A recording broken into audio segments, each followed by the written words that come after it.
हम सब बड़े भाग्यशाली हैं जो अपने जीवन में से थोड़ा सा समय निकाल कर गुरु महाराज के दरबार में हाजिर नाजिर हुए। ये समय बहुत कीमती है और इस समय की सबको कदर करनी चाहिए। अगर तुम समय की कद्र करोगे तो समय भी तुम्हारी कद्र करेगा, और तुम समय की कद्र नहीं करोगे तो समय भी तुम्हारी कद्र नहीं करेगा।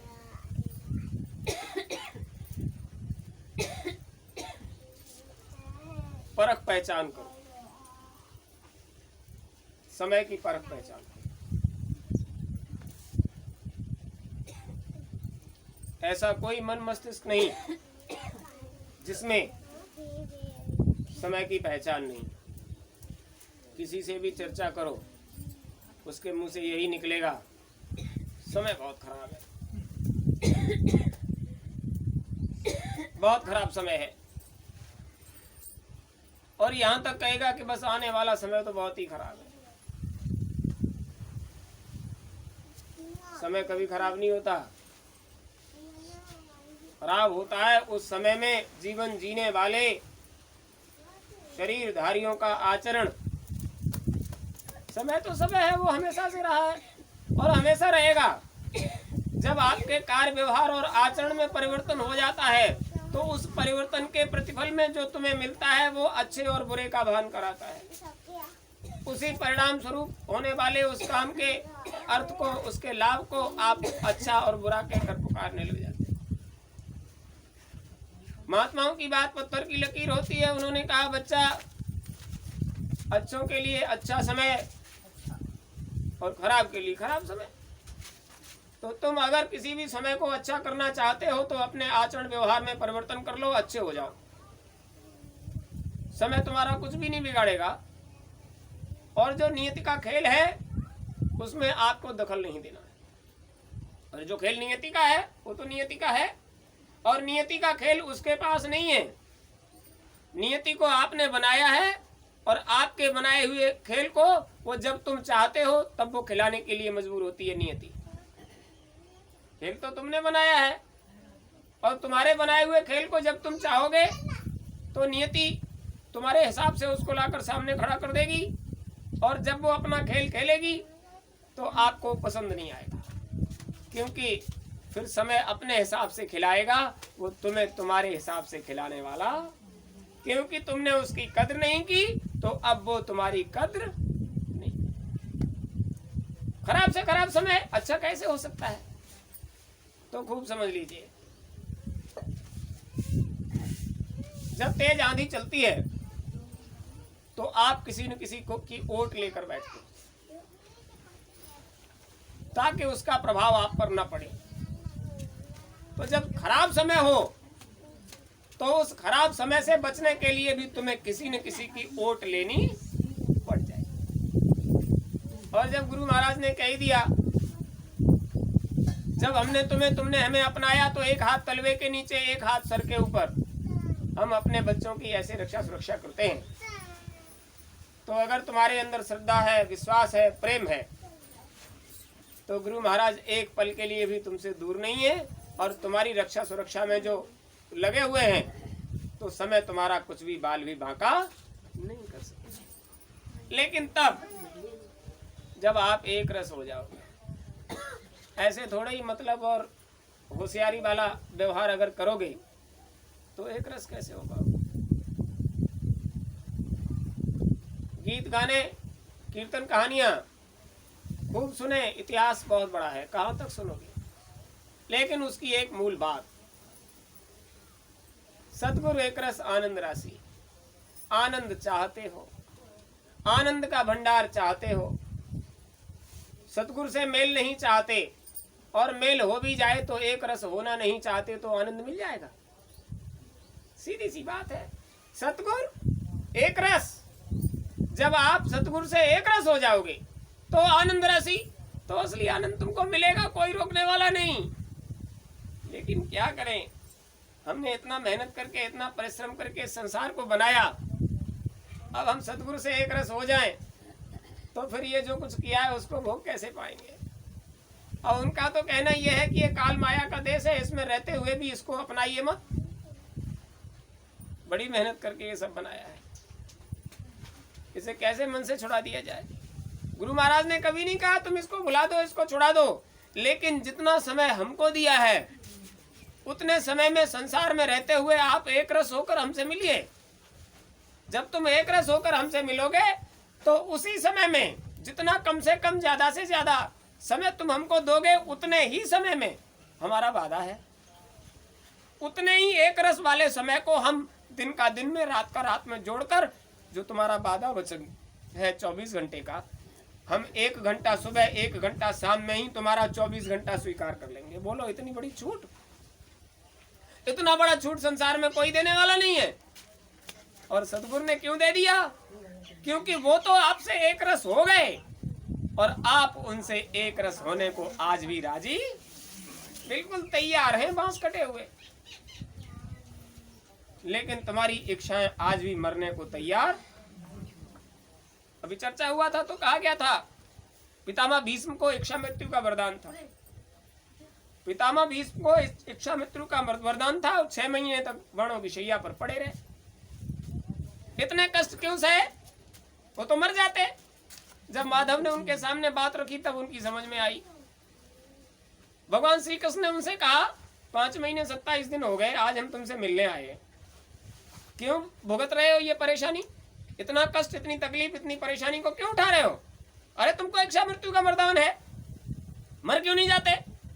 बोले महाराज 5 महीने 27 दिन से पड़े हम जरूर हैं, हम ठलुआ नहीं है, हम एक पल भी बिना परिश्रम के नहीं पड़े हैं। यहाँ पांडवों के साथ शैलेंद्री द्रौपदी खड़ी थी, उसने कहा देखो पड़े पड़े भी कहते हैं हम बड़ी कमाई कर रहे हैं।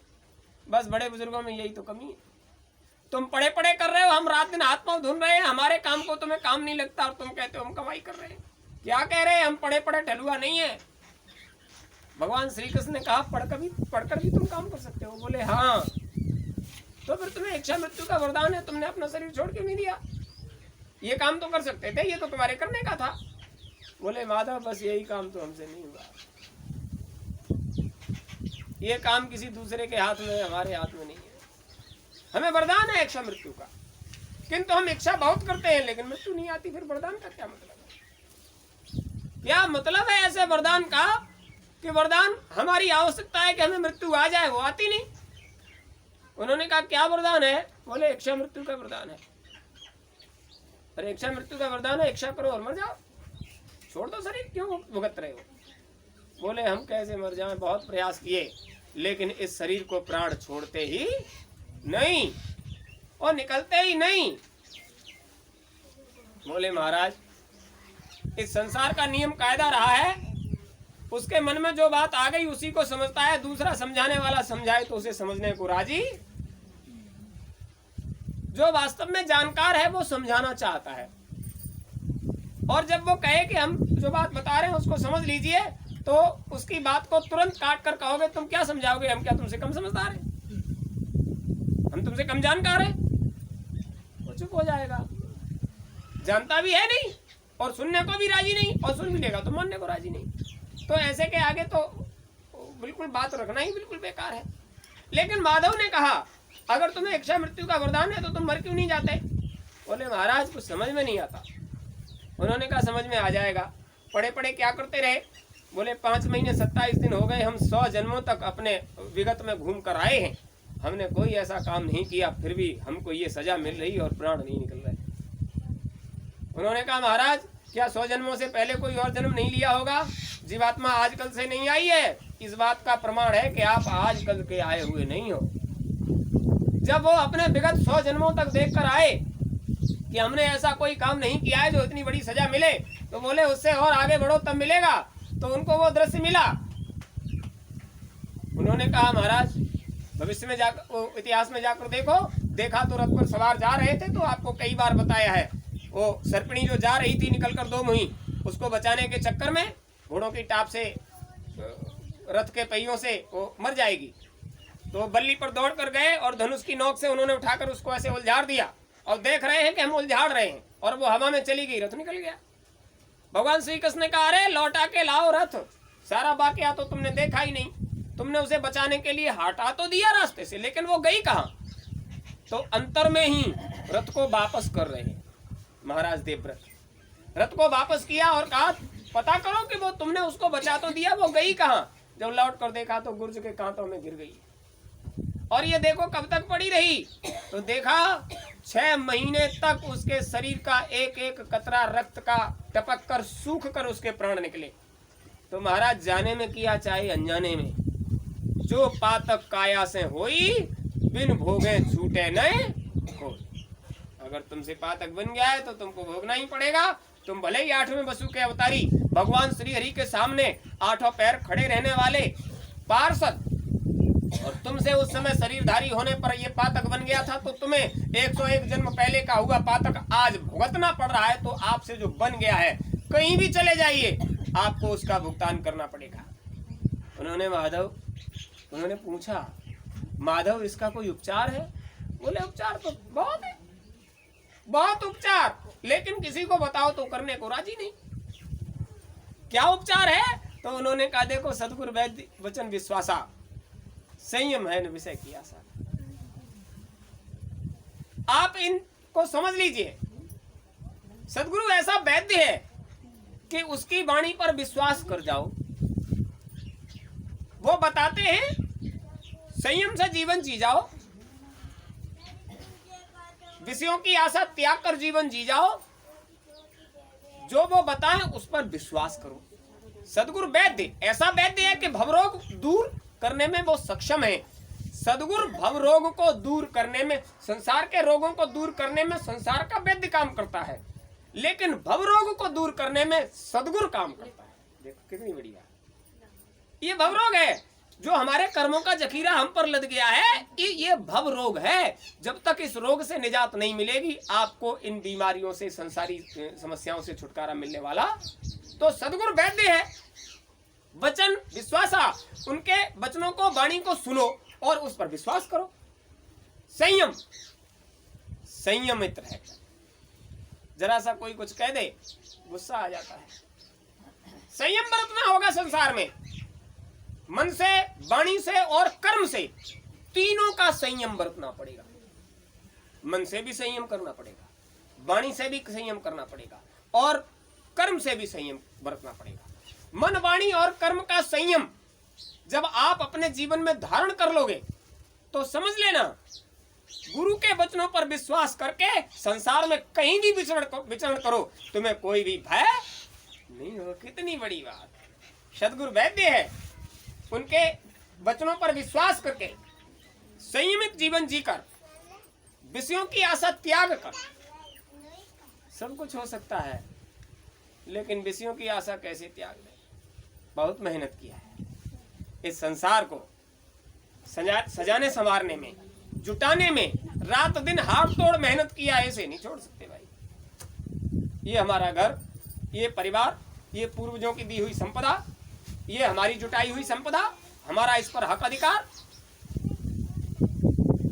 इस चीज को हम नहीं छोड़ सकते। महाराज जब छुड़ाने वाला आएगा तो तुम इसे पकड़ ही नहीं पाओगे, और वो तुमसे जबरदस्ती छुड़ा देगा, और प्रयास करने के बाद भी तुम कुछ कर नहीं पाओगे।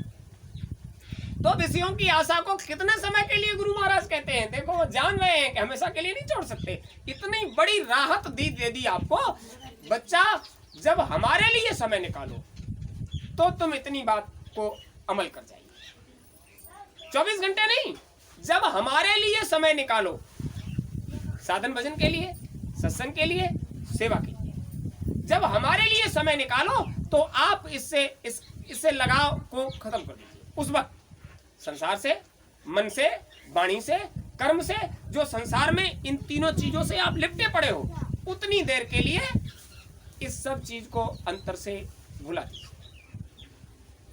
तब जब काम करोगे तो तुम अंतःकरण से हमसे और हम अंतःकरण से तुमसे एक रस हो जाए। और जब तक एक रस नहीं होगे तब तक आपको वास्तविक आनंद मिलने वाला। अच्छा, सभी लोग साधन भजन करते हो, कभी एक रस हो पाते हो? अगर एक रस नहीं हो पाते हो तो वास्तविक आनंद मिलने वाला नहीं है। कान में उंगली डाली और विचार कर रहे हैं, ऊंचा ध्यान देकर सुने, और ध्यान ऊंचा करने की जगह इतना नीचा हो गया कि चला गया। कल की व्यवस्था ये करनी है, उंगली कान में पड़ी है, ऊपर की सुनाई तब दे जब नीचे के कंकड़ पत्थर बजना बंद हो जाए। मन पर संयम नहीं है तो जैसे ही तुमने साधना के लिए उपक्रम किया, हाथ में माला पकड़ा और आंख बंद होते ही मन चला गया व्यवस्था करने संसार की। संयम समझ लीजिए। अरे ये शरीरों से संबंध रखने वाला संयम तो बहुत छोटी चीज है। पहले हमें अंतःकरण पर संयम करना है, मन पर संयम, बुद्धि पर संयम, चित्त पर संयम, अहंकार पर संयम। उस वक्त हमारा मन, बुद्धि, चित्त और अहंकार ये सभी एकनिष्ठ होकर उस मालिक से, उस गुरु से एक रस होंगे, तब हमें असली आनंद मिलेगा। उससे पहले आनंद मिलने वाला, अरे देखो फिर बनता है या नहीं बनता है। बलबीर भैया कह रहे थे ऐसे विषम समय में भजन बनने का तो कोई मतलब, अभ्यास इन विद्या। गुरु महाराज कहते ये विद्या ऐसी है कि नगाड़े बजाओ, और अगर आपको अभ्यास हो गया है, आप अभ्यस्त हो गए हो, तो भले ही नगाड़े बज रहे हो, किंतु तुम्हारे अंदर की तरफ उस वक्त तुम्हें साधन भजन के लिए प्रेरित करेगी। तुम बैठो, संसार व्यवधान डाले, लेकिन मालिक की जब दया तुम पर उतरेगी तो वो नगाड़े बजाने वाले उस वक्त बंद हो जाएंगे।